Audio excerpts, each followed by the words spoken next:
அனைவருக்கும் வணக்கம். ரிஷபராசிக்காரர்களுக்கு டிசம்பர் 1ஆம் தேதியிலிருந்து டிசம்பர் 8ஆம் தேதி வரை எப்படி அமைய போகிறது? இந்த தருணங்களில் கிரகநிலைகளின் அமைப்பை ஆராய்ந்து பார்க்கும்போது நன்கு நாடகமாடுவதைக் கண்டு சரியான முடிவெடுக்கக்கூடிய நேரமாக பல்வேறு வகையான வாய்ப்புகள் நிறைவாக அமைவதற்கான யோகத்தை நிச்சயமாக உருவாக்கி கொடுக்க போகிறது. எனவே டிசம்பர் முதல் வாரம் என்பது பல்வேறு வகையான பணிகளில் இல்லத்திலும் இருக்கலாம், சுப நிகழ்வுகளாகவும் இருக்கலாம், உத்தியோகம் சார்ந்த சூழலாகவும் இருக்கலாம், தொழில்துறை, கலைத்துறை என எந்த பணியாக இருந்தாலும் அந்த பணிகளில் உங்களை கண்டால் ஒரு பேச்சும், உங்களை காணவில்லை என்றால் ஒரு பேச்சும் பேசக்கூடியவர்களை, நன்கு நாடகமாடக்கூடியவர்களை இனம் கண்டு சரியான முடிவெடுக்கக்கூடிய அற்புதமான தருணமாக அமைவதற்கான முதன்மையான யோகம் ரிஷபராசிக்காரர்களுக்கு இந்த டிசம்பர் மாதம் முதல் வாரம் அள்ளி கொடுக்கிறது. எனவேதான் நன்கு நாடமாடக்கூடியவர்களை கண்டு சரியான முடிவெடுப்பதோடு மட்டுமல்லாது அவர்களை தங்களுடைய வாழ்வில் இருந்து விலக்கி வைப்பதால் மிக பெரிய அளவிலான நல்ல வாய்ப்பும் சந்தர்ப்பமும் நிறைவாக பெறக்கூடிய வகையில் பல நல்ல வாய்ப்புகளை சந்திப்பதற்கான முதன்மையான யோகம் நிச்சயமாக இந்த வேளையில் ரிஷபராசிக்காரர்களை தேடி வருகிறது என்பதில் சந்தேகமே இல்லை. எனவே மிகப்பெரிய அளவிலான தடைகள், சிக்கல்கள், தாமதங்கள் அனைத்தையும் விலக்கி நல்ல முன்னேற்றத்தையும் வளர்ச்சியையும் நிறைவாக சந்திக்கக்கூடிய வகையில் பல நல்ல வாய்ப்புகளை முதன்மையாகவும் நிறைவாகவும் சந்திப்பதற்கான முதன்மையான யோகம் நிச்சயமாக ரிஷபராசிக்காரர்களை தேடி வரக்கூடிய ஒரு தருணமாக பார்க்கப்படுகிறது. ஏனென்றால் இந்த தருணத்தில் ஏற்படக்கூடிய கிரகநிலைகளின் மாறுதல் என்பது மிக முக்கியமான ஒன்றாக இருக்கிறது. ராசியின் அதிபதியான சுக்கிரன் 3ஆம் தேதி அன்று மிக வலுவாக அஷ்டமஸ்தானத்தை விட்டு விலகி பாக்கியஸ்தானமாகிய 9ஆம் இடத்திற்குள் நுழைகிறார். சப்தமஸ்தானத்தில் நீச்சம் பெற்றும் வக்ரம் பெற்றும் சஞ்சரித்து வந்த புதன் வக்ர நிவர்த்தி பெறுகிறார். தைரியஸ்தானத்தில் நீச்சம் பெற்றிருக்கக்கூடிய செவ்வாய் வக்ரகதியில் திரும்புகிறாருங்க.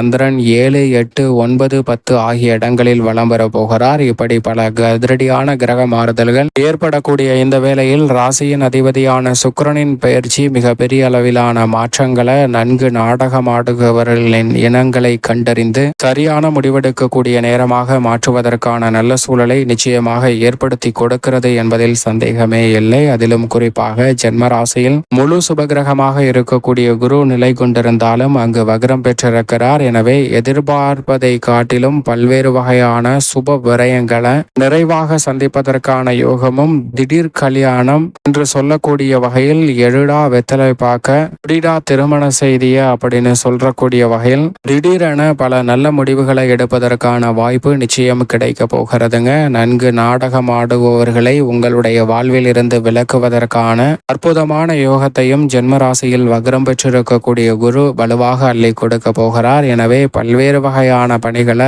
தடை தாமதம் இல்லாமல் சிறப்பாகவும் செம்மையாகவும் செழுமையாகவும் செய்து முடித்து கொடுக்கக்கூடிய நல்ல வலுவான ஆற்றல் நிறைவாக கிடைக்கிறது. எனவே பெரிய அளவில் இருக்கக்கூடிய சிக்கல்கள், தடைகள், தாமதங்கள் அனைத்துமே இந்த தருணத்தில் நிச்சயம் விலகும். அது மட்டுமல்லாது மிக வலுவாக ஆட்சி பலம் பெற்று கர்மஸ்தானம், தொழில் ஸ்தானம், ஜீவனஸ்தானம் என்று சொல்லக்கூடிய 10ஆம் இடத்தில் நிலை கொண்டிருக்கிறாருங்க சனி பகவான். சனி 10ல் இருப்பது பல்வேறு வகையான தடைகளை தகர்த்தெறிந்து துணிச்சலையும் தைரியத்தையும் தன்னம்பிக்கையும் அதிகரித்து கொடுக்கக்கூடிய ஒரு அமைப்பை மிக வலுவாக ஏற்படுத்தி கொடுக்கிறது. எனவே இந்த வேளையில் நீங்கள் நினைப்பதை காட்டிலும் உத்தியோகம் சார்ந்த பணிகளில் மிக சிறப்பான நல்ல வாய்ப்பு கிடைக்குங்க. அது மட்டுமல்லாது உத்தியோகத்தில் உங்களுக்கு எதிராக குழி பறிப்பவர்கள் அதே குழியில் வீழ்வதற்கான சாத்தியக்கூறுகள் வலுவாக கிடைக்கக்கூடிய ஒரு தருணமாகவும் அமைய போகிறது. மேலும் தொழில்துறை, வியாபாரத்துறையில் திட்டமிடுவதை காட்டிலும் புதிய முயற்சிகள் மிக பெரிய அளவில் பலனளிக்கக்கூடிய வகையில் நல்ல வாய்ப்புகள் மிக சிறப்பாக அமைய போகிறதுங்க. திட்டமிடுதலை காட்டிலும் புதிய ஆர்டர்கள், ஒப்பந்தங்கள் மிக சிறப்பாக கைகூடுவதற்கான யோகம் உண்டு.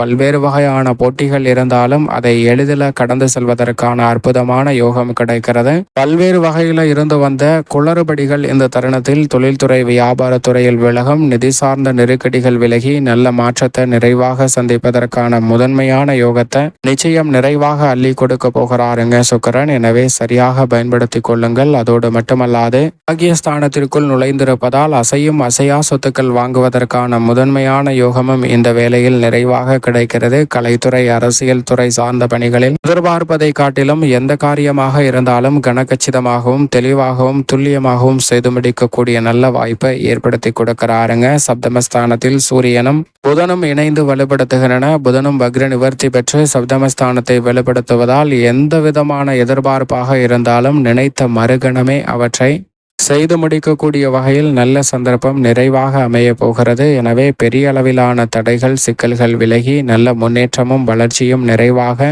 அமைவதற்கான முதன்மையான அதிர்ஷ்ட யோக வாய்ப்புகள் இந்த வேளையில் கிடைக்கிறது. எனவே பெரிய அளவிலான சிக்கல்கள் இந்த தருணத்தில் விலகுவதோடு நல்ல முன்னேற்றம் உண்டு. ஏனென்றால் லாபஸ்தானமாகிய 11ஆம் இடத்தில் ராகு நிலை கொண்டிருக்கிறாருங்க. நினைப்பதை காட்டிலும் புதிய வாய்ப்புகளையும் சந்தர்ப்பங்களையும் தடை தாமதம் இல்லாமல் கனகச்சிதமாகவும் துல்லியமாகவும் நிறைவேற்றுவதற்கான அற்புதமான சந்தர்ப்பத்தை உருவாக்கி கொடுக்க போகிறார். அது மட்டுமல்லாது நீங்கள் திட்டமிட்ட பணிகள் அனைத்திலும் தெளிவாக முன்னேற்றத்தை பெறக்கூடிய வகையில் நல்ல வாய்ப்புகளை நிச்சயம் அள்ளி கொடுக்க போகிறாருங்க. தொழில்துறை வியாபாரத்துறை மட்டுமல்லாது எந்த விதமான பணியாக இருந்தாலும் அதில் இருக்கக்கூடிய சிரமங்களை உங்களுக்கு எதிராக செயல்படக்கூடியவர்களை நன்கு இனம் கண்டு அதிலிருந்து வெளிவருவதற்கான நல்ல சந்தர்ப்பம் நிச்சயமாக கிடைக்க போகிறது. பஞ்சமஸ்தானத்தை கேது வெளிப்படுத்துவதால் பூர்வீக சொத்துக்கள் ரீதியான பிரச்சனை விலகும். புதிய சொத்துக்களை வாங்குவதற்கான நல்ல சந்தர்ப்பமும் உண்டு. செவ்வாய் 3இல் வக்ரம் பெற்றாலும் கூட பெரிய அளவிலான சிரமம் இல்லை. நீங்கள் எதிர்பார்க்கக்கூடிய கால்நடை வளர்ப்பு